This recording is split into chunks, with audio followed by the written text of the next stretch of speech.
Morning welcome to V3 news లక్ష్యం సమాజహితం నేను Emilia బులెటిన్ల ముందుగా హెడ్లైన్స్ చూద్దాం పేద విద్యార్థులకు ఐక్యత ఫౌండేషన్ అండదండ ఆర్థికంగా చేయూత ఇస్తామన్న నిర్వాహకులు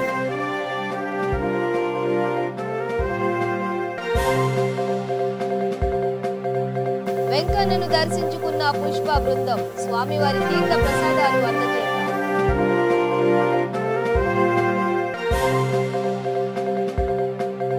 తిరుపతిలో జాతీయ స్థాయి కబడ్డీ పోటీల పతాకాన్ని ఆవిష్కరించిన ఎమ్మెల్యే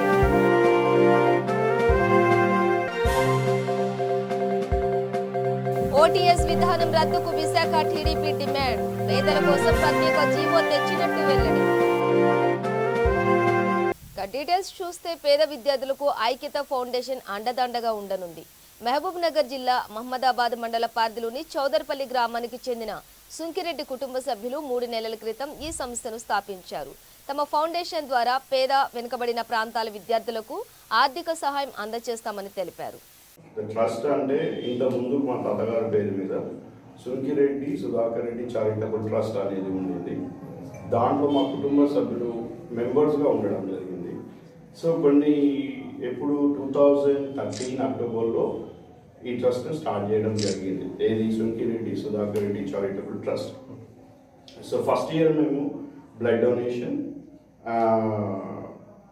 ఇంకా bench distribution to the schools and notebook distribution.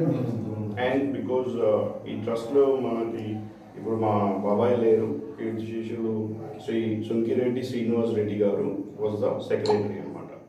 So is the one who did all the things with the support of me.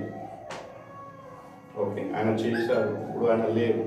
So and apart from that 2014లో we did some water distribution, purified water distribution, but because of some reasons కొన్ని అనివార్య కారణాల వల్ల మేము continue చేయలేకపోయాం అది. So అది పక్కన బిల్డింగ్లో ఉంది అది. So will take that up. Third one వచ్చేసి hospital building. Purpose of this building is primary care support. If the guys need any help, ఎవరైనా ఇమ్మీడియట్ హెల్ప్ మెడికల్ అసిస్టెన్స్ కావాలి అని అనుకుంటే ఇక్కడ దాన్ని చేద్దామని అనుకున్నాము. బట్ ఇట్ టుక్ టైం, దానికి టైం పట్టింది. ఒక doctor referred by the same family. So వాళ్ళు ఇక్కడ చేస్తున్నాడు ఆయన, but is doing, but we need more and more support to him అనమాట. సో దానికి ఏమైతుంది అంటే మనకి కొన్ని ఫార్మాసిటికల్ కంపెనీస్, డాక్టర్ నెట్వర్క్ వాళ్ళతో అంటే లయన్స్ క్లబ్తో ఒక ప్రోగ్రామ్ చేసి ఉన్నాము. బట్ మోర్ ప్రాసెస్ అంటే కంటిన్యూటీ ఉండాలి అంటే ప్రాసెస్లో we need more and more support. దానికి and we also associated with the American Telangana Association in overseas అక్కడ ఉన్న NRI ఫోరం కానీ అందులో మా బావగారు శ్రీ భరత్ రెడ్డి మలాడి గారు వాళ్ళ త్రూ మాకి కొన్ని డోసెస్ రావడం జరిగింది. అండ్ సక్సెస్ఫుల్గా మనం ఆ ఈవెంట్ కూడా కంప్లీట్ చేయడం జరిగింది.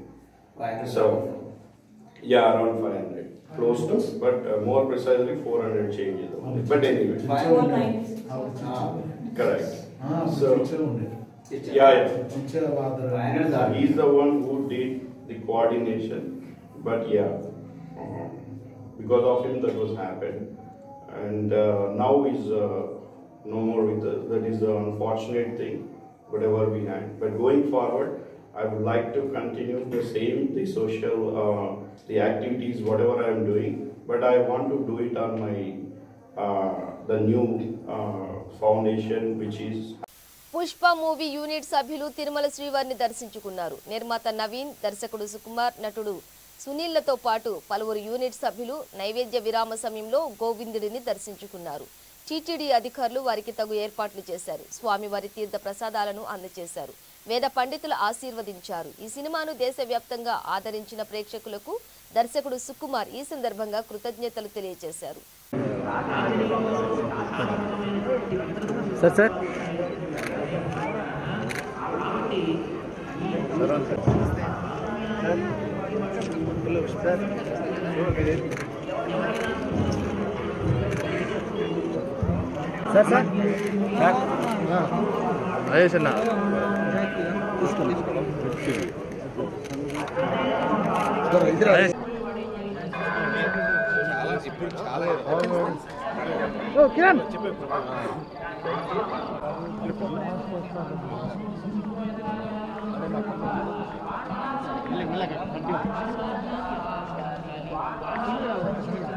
సునీల్ గారు వస్తారంట, ఆయన కారు ఉంది, వేరే కారు. ఓకే అమ్మా, ఇంకా చాలమ్మా, చాలమ్మా. సెకండ్ మాస్క్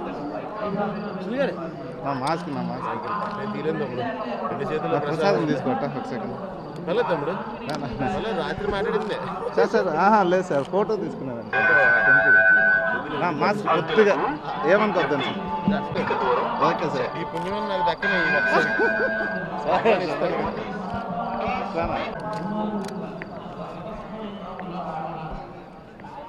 చేస్తున్నానంటే ఏదో ఒక నీతి శాస్త్రాన్ని రాబలుచుకొని లేదు లేదు నేను సరిగ్గానే ఈ నీతి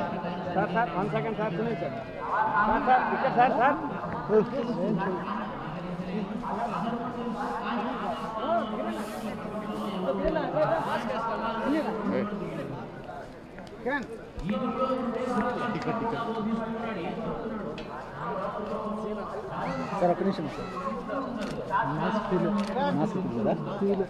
ఎవరికి సంబంధించినటువంటి నీతి అది రాజనీతికి సంబంధించినటువంటి సోదరుడైనటువంటి వారు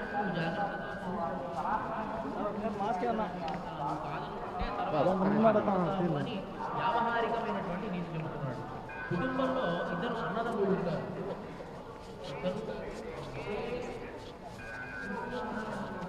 ఒకే ఊరిలో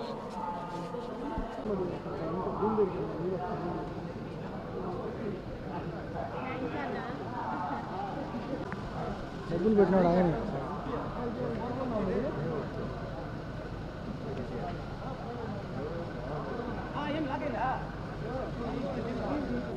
మా మూవీ పుష్ప ఘన విజయం సాధించినందుకు స్వామివారికి దర్శించుకుందామని వచ్చాం. మేము సుకుమార్ గారు, శశి అందరం చాలా బాగా దర్శనం అయింది. మా చివిరెడ్డి గారికి చాలా థ్యాంక్ యూ. చాలా థ్యాంక్స్ అండి.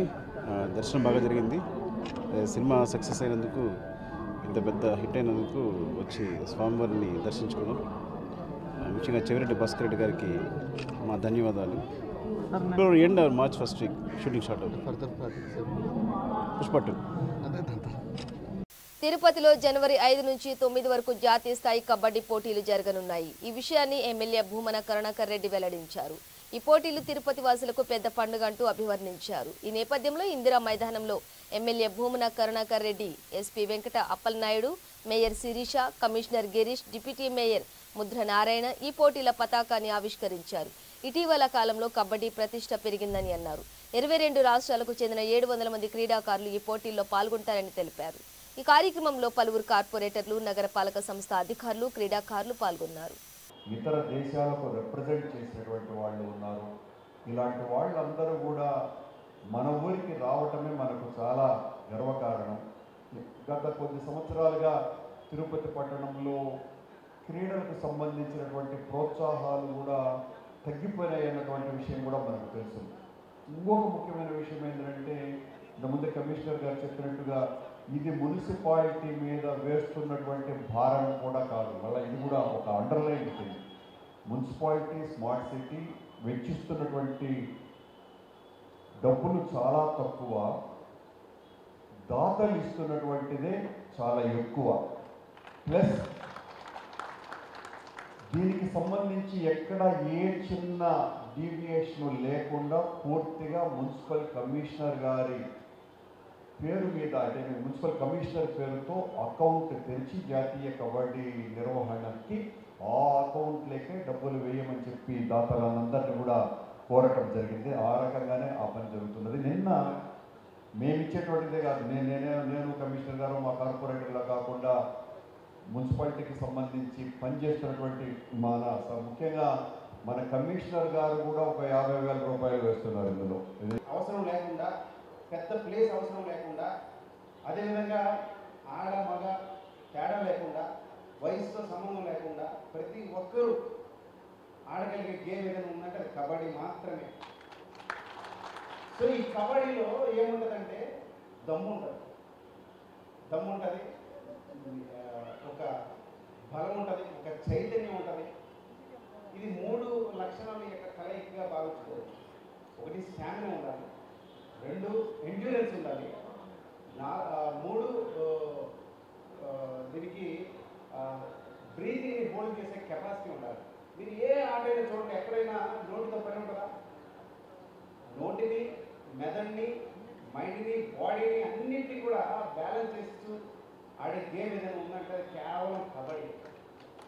దీనివల్ల ప్రతి పిల్లవాడికి, ఆడే ప్రతి మనిషికి కూడా తెలియని చైతన్యం వస్తుంది. అటువంటి గేమ్ని మన తిరుపతిలో పెట్టడం అనేది మామూలు విషయం కాదు.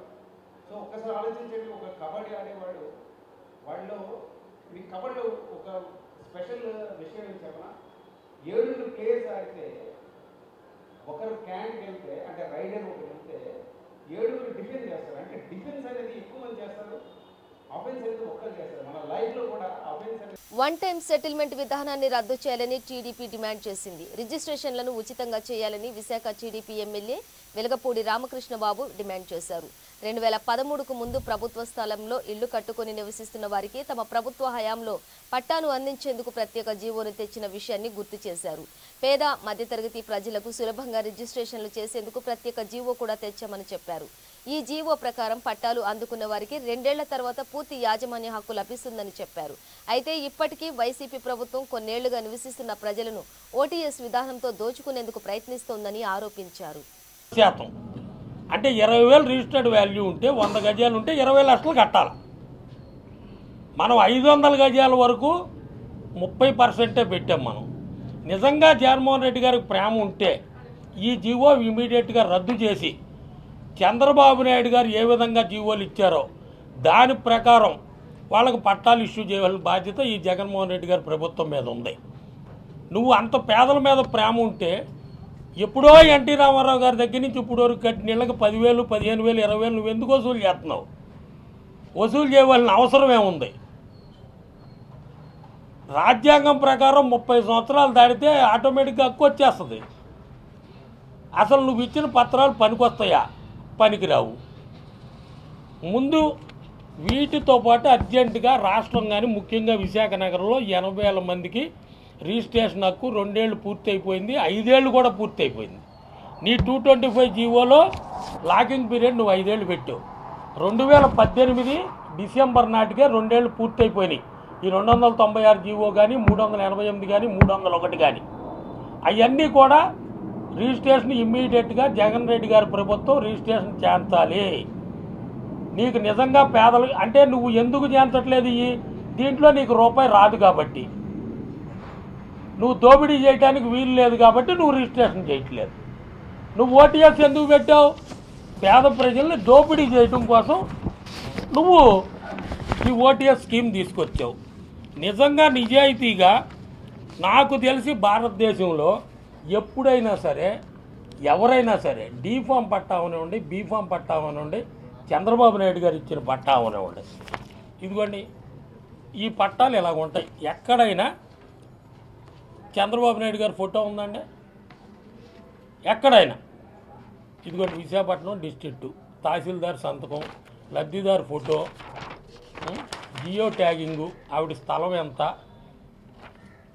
ఇదిగోండి ఎక్కడైనా చంద్రబాబు నాయుడు గారి ఫోటో ఉందండి? ఇదిగోండి తహసీల్దార్ గారు పక్కా సంతకం. ఈ పట్టాలంటే చంద్రబాబు నాయుడు గారు ఇచ్చారు, మనసులో ఉండాలా ఎవరు ఇచ్చారు అనేది. నీకు రంగులు నీ ఫోటోలు తప్పితే పేద ప్రజల మీద మమకారమే లేదు. ఇదిగో చూడండి పట్టాలు. ఈ పట్టాలు ఇస్తే నువ్వేమో వీళ్ళకి. వైటీపీ నేత షర్మిల నిర్మల్ జిల్లాలో పర్యటించారు. తొలుత జిల్లా కేంద్రంలోని రెడ్డి ఫంక్షన్ హాల్ మార్గంలో పార్టీ పతాకాన్ని ఆవిష్కరించారు. అనంతరం దిల్వార్పూర్ మండలం కాల్వ తండాలో ఆత్మహత్య చేసుకున్న రైతు అమర్ సింగ్ కుటుంబాన్ని పరామర్శించారు. సారంగపూర్, నిర్మల్, మామడ మండలాల్లోనూ బాధిత కుటుంబాలను పరామర్శించారు.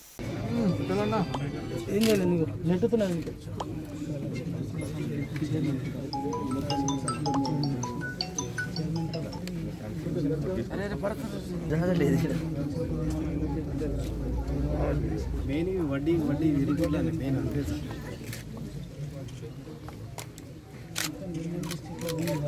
వరి తప్ప వేరే పంట వేయలేము, మాకు రాదు. ఎందుకంటే మొత్తం ట్యాంక్ వరి పంట తప్ప వేరే దిక్కుని అందరు నిర్మల్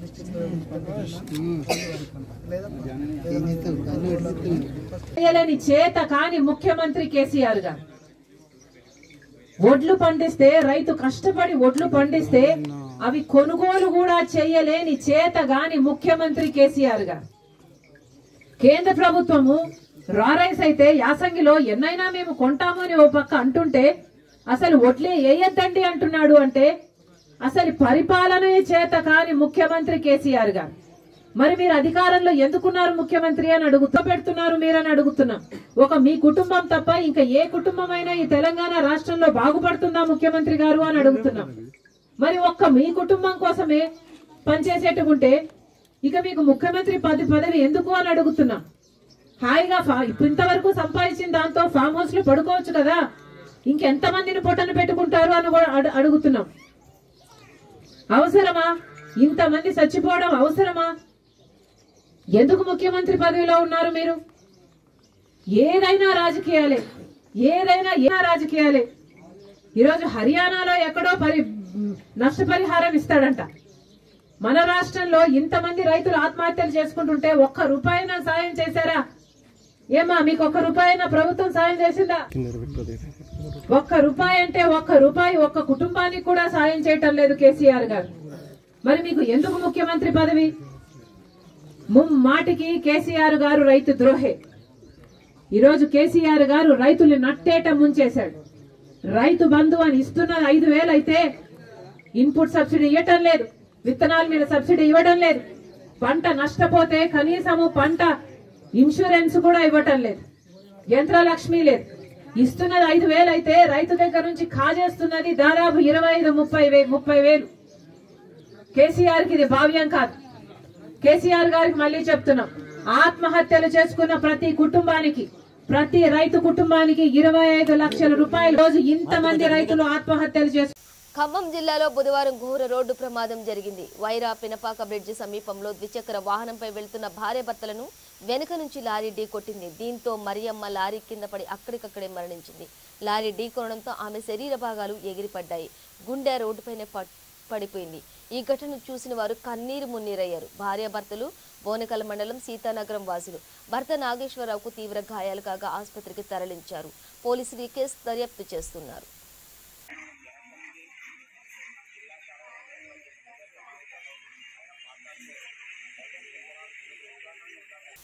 కర్నూలు కలెక్టర్ కోటేశ్వరరావు మెడతూరు మండలం మాసాపేటలో నిన్న పర్యటించారు. ఈ సందర్భంగా గ్రామ సచివాలయాన్ని ఆకస్మికంగా తనిఖీ చేశారు. ఉద్యోగులు బాధ్యతాయుతంగా పనిచేయాలన్నారు. ఆయన వెంట ఉన్నతాధికారులు, సిబ్బంది ఉన్నారు.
కోడుమూరు నియోజకవర్గంలోని గూడూరు పొన్నకల్ మధ్య 101C సర్వే నంబర్లో 1.52 సెంట్ ప్రభుత్వ భూమి ఉంది. చనిపోయిన ఆవులకు ఇక్కడే అంత్యక్రియలు నిర్వహిస్తున్నారు.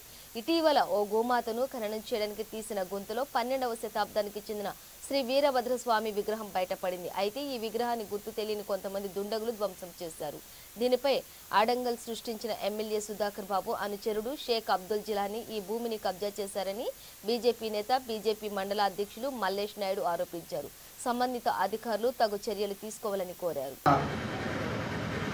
101/C ల్యాండ్లో ఆక్రమణకు గురవుతుంది. ఆ ల్యాండ్లో దాదాపు 15 సంవత్సరాల క్రితం నుంచి బజరంగ్ దళ్ సాప్తాహిక సత్సంగ్ నడుపుతున్నాం. అంతేగాక అక్కడ బయటపడ్డ శ్రీ వీరభద్రస్వామి విగ్రహం కూడా ప్రతి వారం పూజలు అందుకుంటుంది. ఈ మధ్యలో ఇక్కడ ఉండే వైసీపీ నాయకులు కావచ్చు, వారికి సపోర్ట్ చేసే మన శాసనసభ సభ్యులు కావచ్చు, ఆ యొక్క ల్యాండ్ని కబ్జా చేసి వారి ఆధీనంలో తీసుకోవాలనుకున్నారు. పార్లమెంట్లో టీఆర్ఎస్ ఎంపీలు డ్రామాలాడారని తెలంగాణ పీసీసీ అధ్యక్షుడు రేవంత్ రెడ్డి ఆరోపించారు. ఢిల్లీలో ఆయన ఇక్కడ మీడియాతో మాట్లాడుతూ టీఆర్ఎస్ నేతలు కొత్త నాటకాలకు తెరతీశారని అన్నారు. మోదీ నాయకత్వాన్ని సమర్థించడానికే పార్లమెంటు సమావేశాలను బహిష్కరించి గ్రామాలకు వెళ్లారంటూ ఆగ్రహం వ్యక్తం చేశారు. యాసంగి పంటపై స్పష్టత ఇవ్వాలని కోరలేదని అన్నారు. వానాకాలం పంట కొంటామని కేంద్రం ముందే చెప్పిందని అన్నారు. ఏప్రిల్లో వచ్చే పంట కొనుగోలే రైతులు అసలు సమస్యను తెలిపారు. ఈ పంటను కొంటారో లేదో కనుక్కోలేకపోయారంటూ మండిపడ్డారు. ఈ వానకాలంలో పండించిన పంటను కల్లాలలో కుప్పాల దగ్గర చచ్చిపోతున్న రైతులనేమో ఆదుకొని దీన్ని వేగవంతంగా వరి ధాన్యాన్ని సేకరించిందంటే అది చేయలేదు.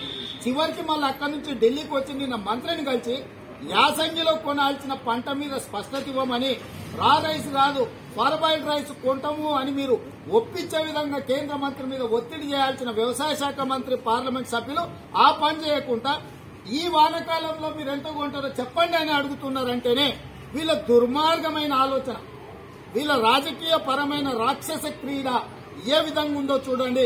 మీడియా మిత్రులారు, ఇక్కడనే నిన్న వ్యవసాయ శాఖ మంత్రి ప్రెస్ పెట్టారు. ఏం మాట్లాడిండు ఆయన? ఈ వానకాలంలో ఎంత కొంటారో చెప్పాలన్నట. ఇన్ని రోజులు మీరు పార్లమెంటు స్తంభింపజేసింది, వీధుల్లో మీరు చావుటప్పు కొట్టింది, యాసంగిలో కేంద్ర ప్రభుత్వం కొంటదా లేదా వివరించమని చెప్పింది. అది వదిలేసి వానకాలంలో ఆల్రెడీ 60 లక్షలు కొంటామని పర్చేజ్ ఆర్డర్ ఆల్రెడీ తెలంగాణకి ఇచ్చారు. ఇంకా అదనంగా మీ దగ్గర ఏమన్నా పంట ఉంటే అది కూడా కొంటామని పార్లమెంటులోనే చెప్పిన తర్వాత అసలు అది సమస్యనే కాదు, అసలు రైతుల సమస్య. ఇప్పుడేదైతే వరి నాట్లు వేసిందో ఈ పంట ఏప్రిల్ మేలో వస్తే కేంద్ర ప్రభుత్వం కొంటదా కొనదా, కొనకపోతే కారణాలేంది, కొంటే ఎంత కొంటదో అడగాల్సింది వదిలేసి ఇవాళ మళ్లీ నాటకాలన్నిటికీ మార్చారు. ఇది నమస్తే తెలంగాణ పేపర్, కేసీఆర్ గుండెసప్పుడు అని చెప్తాడు. ఇది ఫ్రంట్ పేజ్. నిన్న టీఆర్ఎస్ మంత్రులు, ఎంపీలు కేంద్ర ప్రభుత్వానికి స్పష్టంగా మేము ఇక్కడనే ఉంటాం తేల్చే వరకు అని గప్పాలు కొట్టిన వాళ్ళు నమస్తే తెలంగాణలో ఫ్రంట్ పేజీలో అక్షరం ముక్క రాయాలి.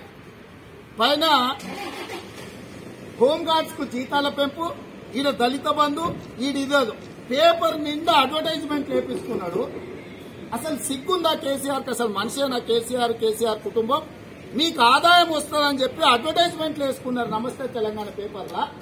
నిజంగానే నిన్న రైతుల కోసం, తెలంగాణ ప్రజల కోసం, చనిపోతున్న రైతాంగ కుటుంబాల కోసం కేంద్ర ప్రభుత్వంతో ఢిల్లీకి పోతాం, యుద్దం చేస్తాం, అగ్గి ఉట్టిస్తామని చెప్పిన సన్నాసులు కనీసం కేంద్ర ప్రభుత్వానికి మీరు రిప్రజెంట్ చేస్తే కేసీఆర్ గుండె సప్పుడు అని చెప్పుకునే నమస్తే తెలంగాణలో అక్షరం ముక్క రాయలేదంటే వీళ్ళు ఎంత దుర్మార్గులు, ఎంత ధనదాహం ఉంది, ఎంత తెలంగాణ ద్రోహులు అర్థం చేసుకోండి. హైదరాబాద్ లో పేపర్ దొరకదు, ఢిల్లీలో పేపర్ దొరకలేదు కాబట్టి దాని ప్రింట్అవుట్ తీసిన ఇది front cover page of Telangana నమస్తే తెలంగాణ పేపర్. బులెటిన్ ముగించే ముందే హెడ్లైన్స్ మరోసారి. పేద విద్యార్థులకు ఐక్యత ఫౌండేషన్ అండదండ, ఆర్థికంగా చేయితే ఇస్తామన్న నిర్వాహకులు.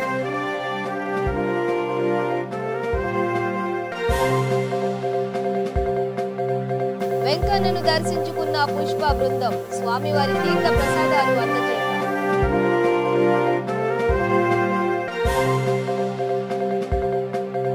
తిరుపతిలో జాతీయ స్థాయి కబడ్డీ పోటీల పతాకాన్ని ఆవిష్కరించిన ఎమ్మెల్యే.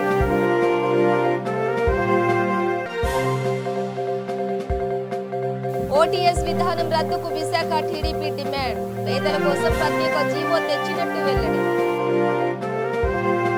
ఇవి బులెటిన్ డీటెయిల్స్. చూస్తూనే ఉండండి V3 న్యూస్ లక్ష్యం సమాజ హితం.